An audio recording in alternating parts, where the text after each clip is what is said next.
Hello everyone. So in this lecture we will discuss that how files are uploaded through backend.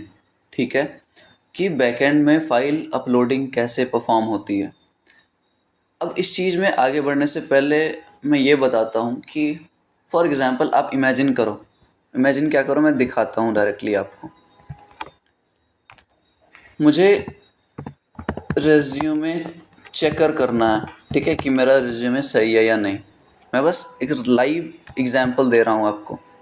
Okay, मुझे बस resume अपना check करवाना है।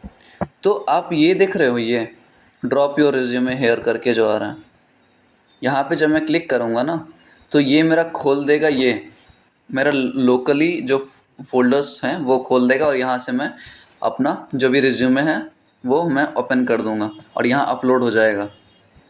देखते रहो, अपलोड हो गया। ठीक है, अब ये साइन इन मांगेगा। उससे पहले ही मेरा कॉन्सेप्ट मुझे समझ आ गया है। मतलब कि मैं एक ऐसा सिस्टम चाहता हूँ, ये वाला तो फ्रंट एंड का सिस्टम है, ठीक है, ये वाला तो फ्रंट एंड का सिस्टम है। मैं क्या चाहता हूँ, ये जो काम हो रहा है यहाँ पे क्लिक करते ही ये मेरा अपलोड हो जाएगा। कहाँ? फ्रंट एंड पे। ये परफॉर्म कैसे हो रहा है, ठीक है, ये परफॉर्म कैसा हो रहा है वहाँ पे, तो ये चीज़ हम करेंगे आज बैकएंड के थ्रू। समझ आया? समझ आया कि कोई भी फाइल अपने को अपलोड करनी है फ्रंट एंड पे तो कैसे वो हो सकता है। पहले तो हम ये जानते हैं कि, चलो ठीक है वो देखते हैं अपन। ये समझ आ गया कि फाइल अपलोडिंग करनी है अपने को और कैसे करनी है वो देखेंगे आज। तो ये मेरा डेटाबेस कनेक्शन का सारा लॉजिक था इसके नीचे, ठीक है।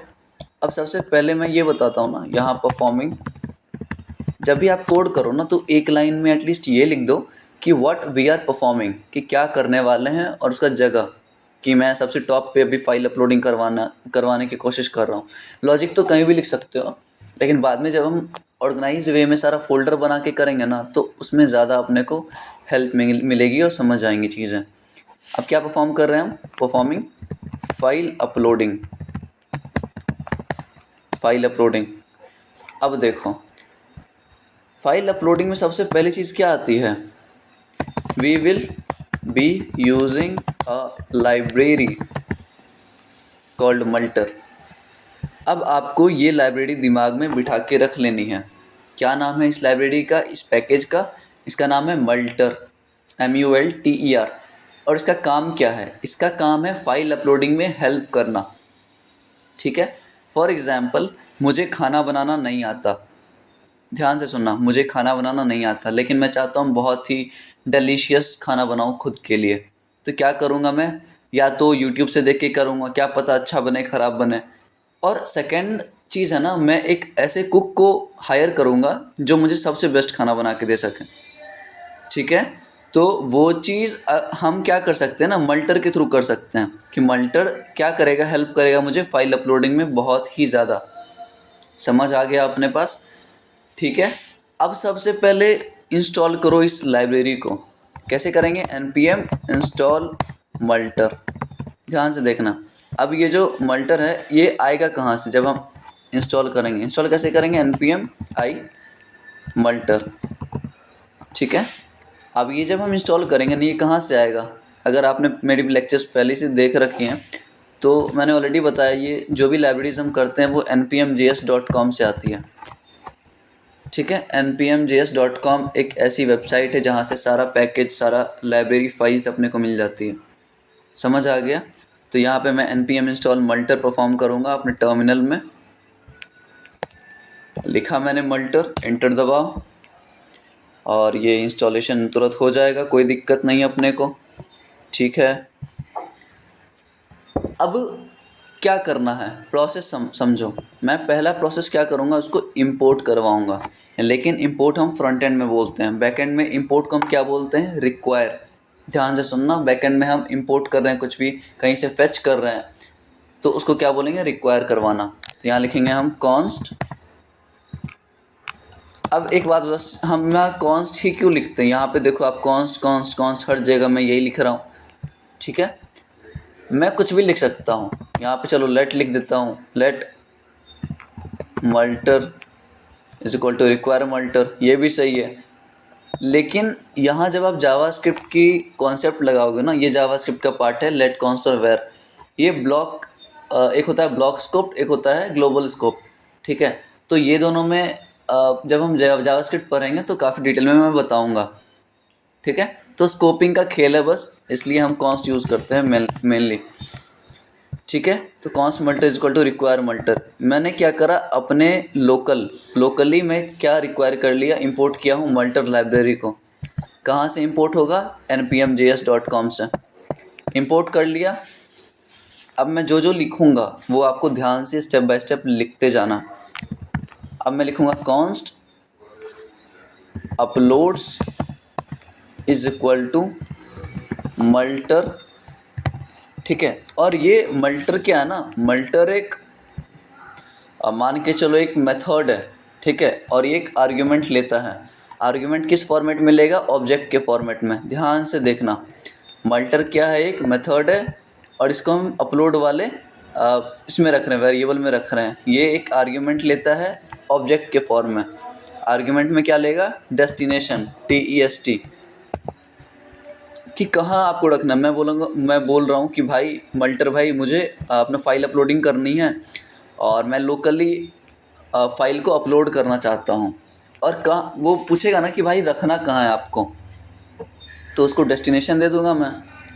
अभी के लिए क्या दूँगा मैं, ./uploads। अब बताता हूँ खेल यहाँ से। यहाँ पे क्या है ना, देखो यहाँ पे मैं पहले कमेंट करके समझाता हूँ, ठीक है। मल्टर के बारे में आप पढ़ लेना यार, बस इतना मैं बताने की कोशिश कर रहा हूँ कि एक फ़ाइल अपलोडिंग में हमें हेल्प करती है, ठीक है। अब मैं बताने क्या वाला था, हाँ देखो, हम जब फाइल अपलोडिंग करेंगे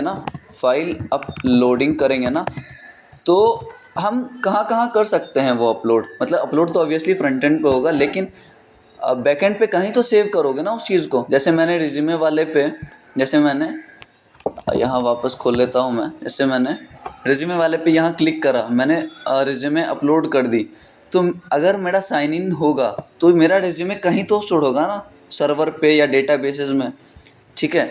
तो वो लॉजिक समझा रहा हूँ मैं कि कहाँ स्टोर होगा जाके। पहला तो आ जाएगा सर्वर पे, सर्वर मतलब यहाँ पे साइड में कहीं भी, ठीक है। सर्वर साइड पे अगर नहीं चाहते हो आप, तो आप देखो क्लाइंट साइड भी स्टोर हो जाता है, क्लाइंट साइड भी कुकीज़ के फॉर्म में और सेशन स्टोरेज के फॉर्म में आप क्लाइंट साइड भी स्टोर करवा सकते हो। तीसरा चीज़ है AWS अमेज़ॉन का S3 जो है, सिंपल स्टोरेज सर्विस। तो अमेज़ॉन का AWS आप यूज़ कर सकते हो स्टोरेज के लिए अपना, और गूगल का GCP है, गूगल क्लाउड प्रोवाइडर ऐसा कुछ, ठीक है। तो ये सब चीज़ें हैं जहाँ पे हम अपने फाइल्स को स्टोर करा के रख सकते हैं, राइट। इतना समझ आ गया हमें, ठीक है। हम बस अभी के लिए सर्वर साइड पे देखेंगे। मतलब मैं यहीं पे कहीं पे फ़ोल्डर बनाऊंगा लेफ़्ट हैंड साइड पे, और यहाँ पे मैं अपना सारा डेटा स्टोर करवा के रखूँगा। सारा जो भी फाइल्स आएंगी, जो भी इमेजेस आएंगी, सारा मैं लेफ़्ट हैंड साइड पे बना के रखूँगा, ठीक है। इतना समझ आ गया। आगे जाके हम देखेंगे कि AWS पे कैसे करते हैं, GCP पे कैसे करते हैं। अभी के लिए वो नहीं देखना, इसको हटाओ, अभी इसको हटा दिया मैंने। अब मैंने इसको डेस्टिनेशन कहाँ दिया है, डेस्ट करके ./upload, लेकिन अपलोड नेम से कोई फ़ोल्डर है क्या हमारे पास, उसको लोकेशन तो दे दी। अब मैं बोला कि भाई मेरे घर चले जाओ, लेकिन मैं एड्रेस दूंगा तब तो आप जाओगे, समझ रहे हो मेरी बात। तो मैं क्या करूँगा, लेफ़्ट हैंड साइड पे यहाँ पे एक अपलोड्स नाम का फ़ोल्डर बनाऊँगा, ठीक है, फ़ोल्डर बनाऊँगा। अब क्या करूँगा मैं, ध्यान से देखना, अब क्या करूँगा मैं, मिडिलवेयर लिखूँगा। मेरा पहला काम क्या था, मेरा पहला काम था कि रिक्वायर करवाना मल्टर को। मल्टर रिक्वायर करवाने के बाद मैंने ये लिखा const upload is equal to multer, और यहाँ पे मैंने उसकी लोकेशन डिफाइन कर दी ऑब्जेक्ट के फॉर्म में, ठीक है। इतना समझ लिया मैंने। अब तीसरा स्टेप क्या है, ये रहा सेकेंड स्टेप। तीसरा स्टेप हम देखते हैं अब, ओके।